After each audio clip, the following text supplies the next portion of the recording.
At eto na nga, gagawa tayo ng ube jam or ube alaya. So, meron ako dito ng halos 1 kilo na ube. Papakuluan natin yan hanggang sa lumambot. At pag malambot na siya, pwede na natin siyang gadgarin. Pwede kayong gumamit ng grater.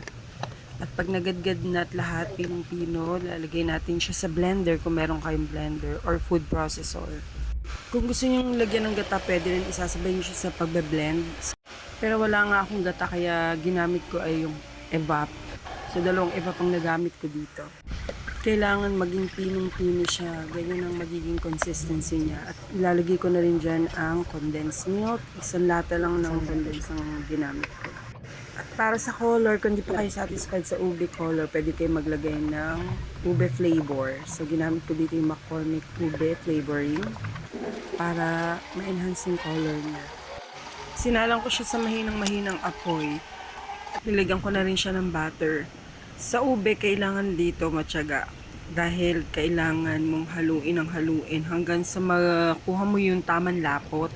Kapag jam ang gagawin, hindi masyadong malapot. Parang spreadable. Pero kapag halaya, medyo kailangan thick na thick. So, ganyan lang ang thickness na gusto ko, yung parang jam.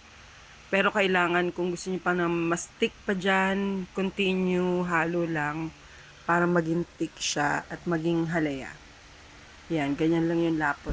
Pinatay ko na yung kalan. And isasali na natin siya sa mga lalagyan. So, wala akong jar, kaya dito ko na lang nilagay.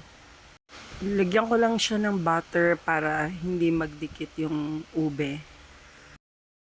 Yun palang halaya, hindi mo titigilan ng paghahalo yan habang nakasalang sa mahinang apoy.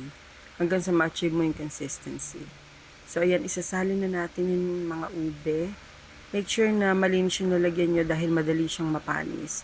So, sa ref, tatagal siya ng 5 days.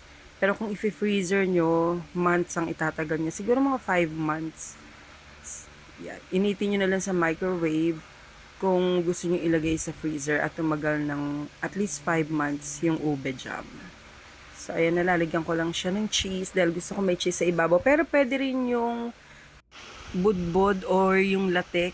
Yung gata, ilalatik nyo lang. At yung sapal nun, yun yung ilalagay nyo sa ibabaw. Ayan, sa 1 kilo mahigit na ube. Siguro mga 1 kilo at 1/4 yun. Nakagawa ako ng 5 malalaking tub. Ilagay na natin sa ref at palamigin.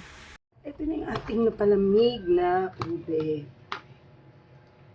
So, ayan. Ang sarap. Gusto ko lang yung ganitong thickness. Ayan siya. So, ang sarap. Yun yung ating ube jam. Thank you for watching. Follow for more.